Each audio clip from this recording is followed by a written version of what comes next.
Sir academy గురించి మనం మాట్లాడుకుంటే అకాడమీ సర్కమ్స్టాన్సెస్ కానీ లైక్ అక్కడ అట్మాస్ఫియర్ కానీ చాలా హెల్దీగా ఉంచుతారని చెప్పేసి తెలిసింది. అవునండి. అండ్ మీ దగ్గర చేసిన ఫ్యాకల్టీ అసలు వాళ్ళు బయటికి వెళ్ళడానికి కూడా ఇష్టపడారట. ఎందుకు? ఫస్ట్ థింగ్ ఏంటంటే మా ఇంట్లో కానీ మా ఆఫీస్లో కానీ నాకు గొడవలు, ఇష్యూస్, అలకలు ఇవన్నీ నాకు నచ్చవు. ఎందుకంటే ఒక మనిషి ఎదగాలంటే ఇంట్లో సమస్యలు, ఫ్యామిలీ సమస్యలు, ఈ సమస్యల్లో ఉంటే సమస్యల్ని వీడు సాల్వ్ చేసుకోవడానికి లైఫ్ అంతా వెళ్ళిపోతుంది.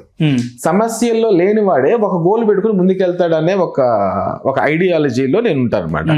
సో నాకు ఎటువంటి సమస్యలు అంటే మనం ఎదుర్కొనే సమస్యలు వేరు, వాంటెడ్గా ఫ్యామిలీ సమస్యలు, ఆఫీస్ సమస్యలు పెట్టుకునే దాంట్లోనే ఉక్కిరి బిక్కిరి అయిపోయేటట్టుగా నేను ఉండను, ఉంచను కూడా అట్మాస్ఫియర్.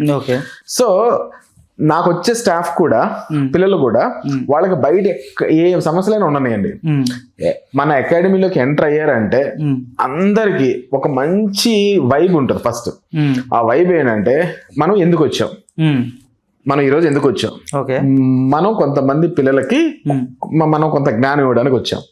ఆ జ్ఞానంతో వాళ్ళకి ఇచ్చేటప్పుడు, వాళ్ళకి ఇస్తున్నప్పుడు మనం కూడాను అంతే ఆహ్లాదకరంగా అక్కడ జోక్స్ వేసుకోవచ్చు. రోజు ఫుడ్ ఉంటుంది. అండ్ మాకు ఎంప్లాయీస్ ఉండరు. మా employees they are not feeling like employees, వాళ్ళు మా పార్ట్నర్స్ అనమాట. అందరూ మా పార్ట్నర్స్ లాగా ఉంటారు. సో పార్ట్నర్స్ అంటే ఏదో ప్రాఫిట్ లో రెస్పాన్సిబిలిటీ తీసుకునే వాళ్ళు కాదు, కష్టాల్లో పార్ట్నర్షిప్ తీసుకునేవాళ్ళు వీళ్ళందరూ.